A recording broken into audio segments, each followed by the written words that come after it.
Our next speaker, I had the pleasure of meeting him at the time that he cast his hat into the ring in political public service, but this is after a long, long life of service to the United States of America.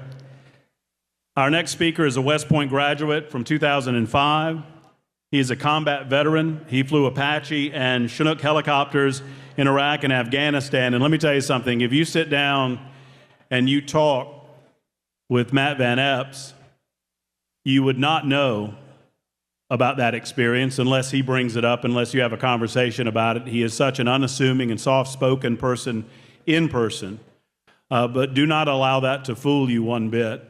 Matt Van Epps is strongly supported by our President of the United States, Donald Trump, and he supports those initiatives and policies that are going to make America great again.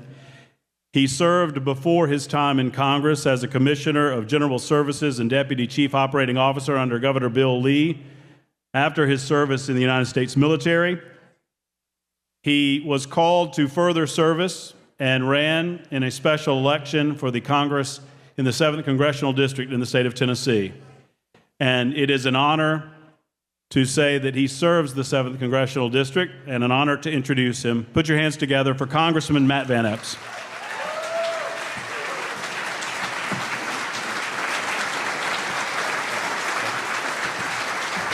Thanks, everybody.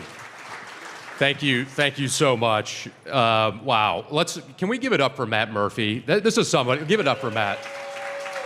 This is somebody who does so much for our community, our state, our country every single day, and he's remarkable.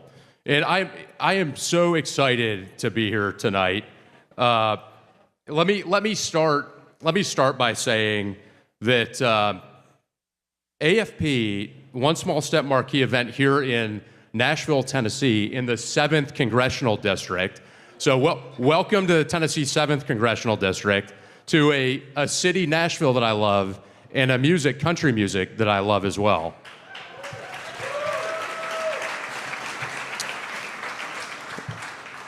And let me say, too, thank you to AFP for everything you do in the fight for liberty. You've been an indispensable partner, from fighting for free market principles to protecting our First Amendment rights.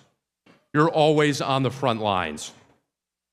Thank you for your support, and thank you for inviting me tonight here with you all, with these amazing patriots. Tonight, though, is more than marking history.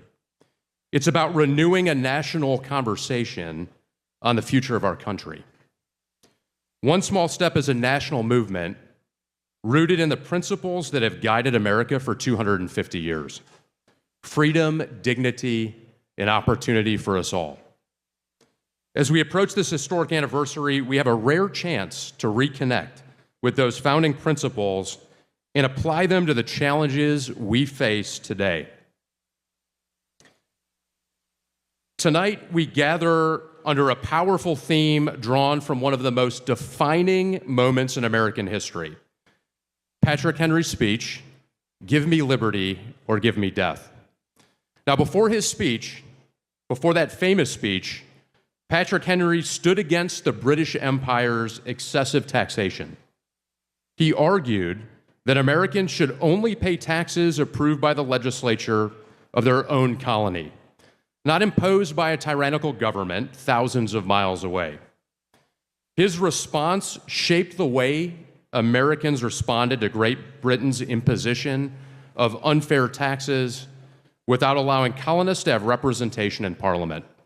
This was part of the long train of abuses Thomas Jefferson wrote about in the Declaration of Independence.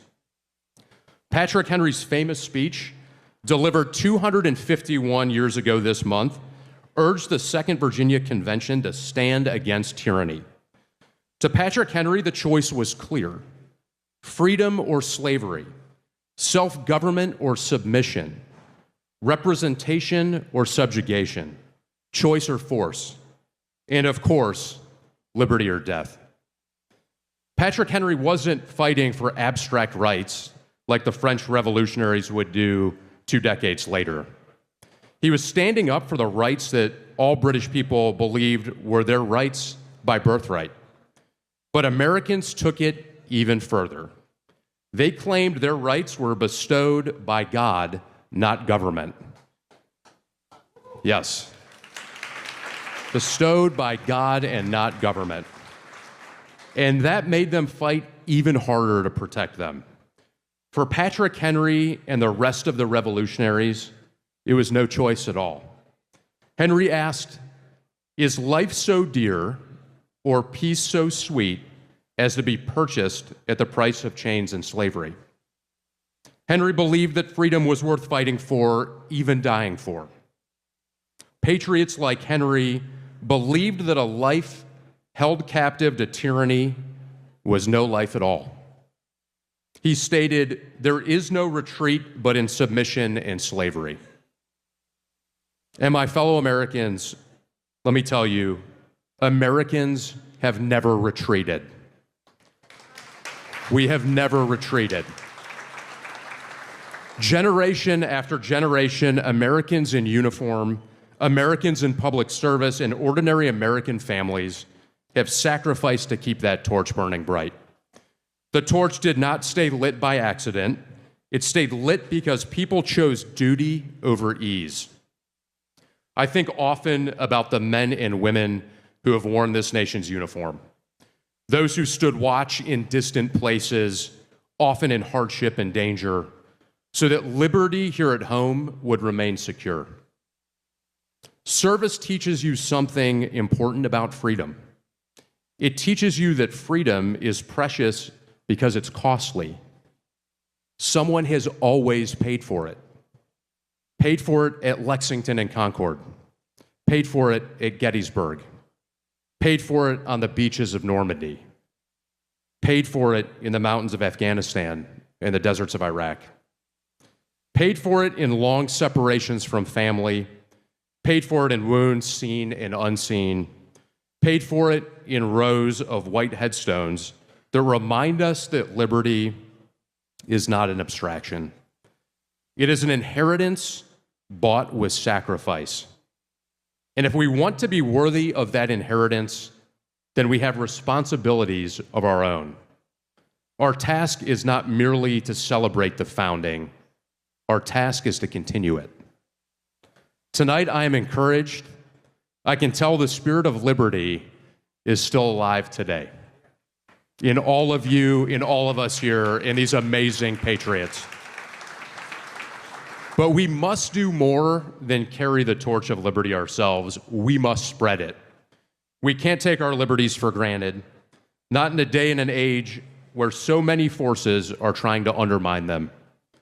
The truth is, liberty does not sustain itself. Free societies require active citizens who recognize the duties that come with liberty. Self-government and liberty must be partnered together, or else you get lawlessness and license. Free societies also require leaders willing to make sacrifices, even if it means signing their lives, fortunes, and sacred honors for the cause of liberty. And I believe those leaders are here tonight. You too can be a trustee of this hard-won liberty. You can stand for liberty in your schools, your workplaces, and online. You can have your own liberty moment among your colleagues, your friends, and families. It is never the wrong time to stand up for truth, justice, and freedom. And you can get started tonight. I ask you to join me in the back of the room as a copy of the Declaration of Independence. Take a moment to sign it, and in so doing, recommit yourself to fighting for self-government and liberty. Recommit yourself to those founding principles that are still relevant today and they're still worth fighting for. If there's one thing to remember tonight, it's that give me liberty, it's not a slogan, it's a responsibility. It's our responsibility. God bless you, God bless this great state of Tennessee, and may God bless America. Thank you all so much. Thank you. Thank you all so much.